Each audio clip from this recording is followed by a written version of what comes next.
Hello, everyone. Welcome back to Super Jerry 27's Nerd Cave. We're talking about video game, comic books, social commentary, life in general, and occasionally an action figure or two.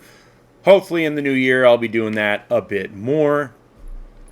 But yeah, welcome to my YouTube. If you're watching me for the first time, welcome. If you're a subscriber that watches all my videos, thank you.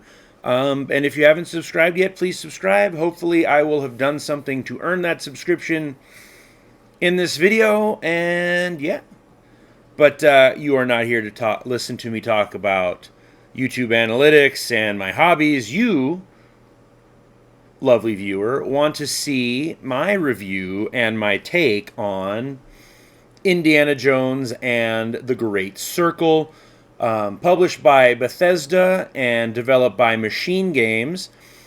Bethesda, of course, has given us Fallout and Elder Scrolls, and of course Machine Games with the Wolfenstein remakes, and then their really shitty game, Wolfenstein Youngblood. But we're not going to talk about that because with this game right here, they have redeemed themselves. Now let's chit-chat about the game in general.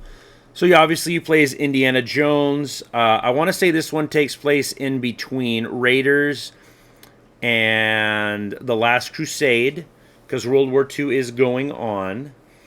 And in Last Crusade, the World War II was going on as well. But I think it's in between there. There is a mention of his father, but let's stop there. So, plays Indiana Jones. It's a first-person action-adventure game that relies heavily on stealth, puzzle solving, and platforming.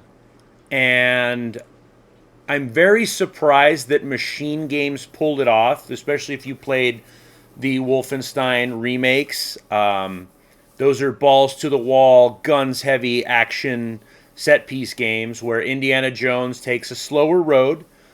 I think I'm about 8 to 10 hours in. I've just, for those who've played it and just wanted to see my take, I've just left the Vatican. That's it. I don't really want to spoil anything. But control's great. The map is cool. Like, if you need to have the map open or a waypoint, you have to open your little journal and kind of walk through, and that's really fun. Gets you where you're going, and in that journal you can find out what quests you have, or journal entries, so that you can clear that. You level up by finding books in the environment, or in the Vatican you would get medicine vials and give them to a nun, and she would give you the books to unlock health slots, bigger slots in your pouch for certain combat items. Like, basically you can get a bandage which restores a brick of health, a fruit which does your stamina, and I can't remember what the bread does. It helps carbs because the brain runs on glucose. But that's fun. So the upgrading is fun. You can switch between disguises, which is cool because I got to run around the Vatican as a priest from Boston, but you're really Indiana Jones. Gale, right? Oh my god, I forgot her name already, and I played it 5 seconds ago. I want to say Gale. Shit, Grace or Gale. The female lead is not annoying, thank God. I was very worried about that when I saw the Bethesda, we're going to bring Indiana Jones to the modern audience. We don't want that. We want fucking old school trilogy Indiana Jones kicking ass, whipping the fuck out of people, and killing Nazis. That's what we want. And so far, 10 hours in, that is what we've been getting. The graphics are great. Like, Indiana Jones, I don't know how they did it, but Indiana Jones looks like fucking Harrison Ford. And then I think this is Tony Todd's last performance, which is pretty fucking sad. He was, I don't know, that surprised me, his passing. He's in it. He does a great job. Troy Baker does a great job with the Harrison Ford's voice. All the mocap actors and voice actors are amazing. And so the story starts off with Indy just getting back. Or no, he's not getting back. He's dreaming. So in the first level of the game is basically the opening scene to Temple of Doom, which is fucking badass.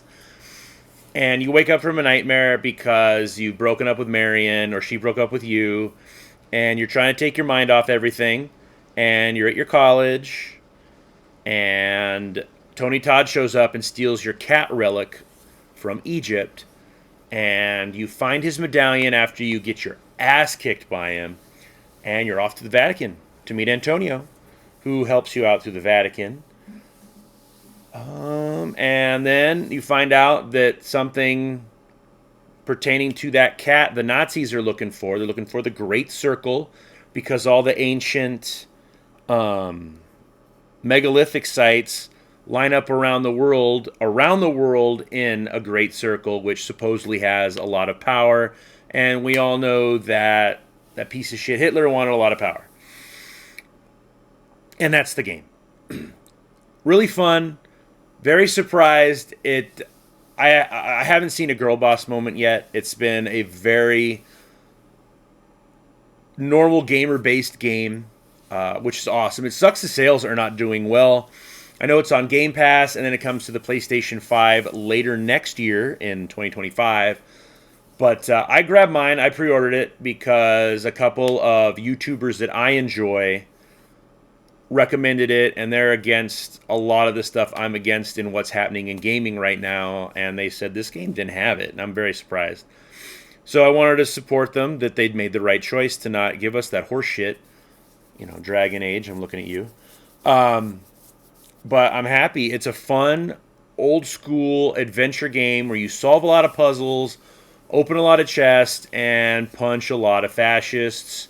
And I enjoyed it. I would, if you have Game Pass or have like $15 for Game Pass just to play it, do it.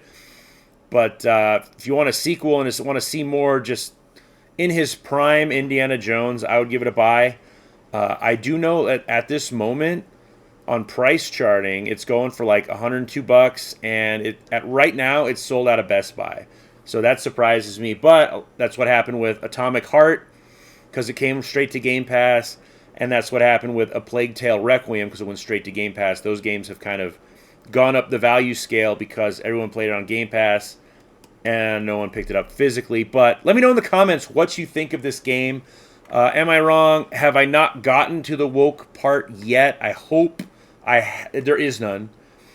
But so far, first 10 hours, 8 to 10 hours have been fucking amazing. So, like, comment, share, and subscribe, and give this game a nice looky-loo in 2025. Take care now. Bye-bye then.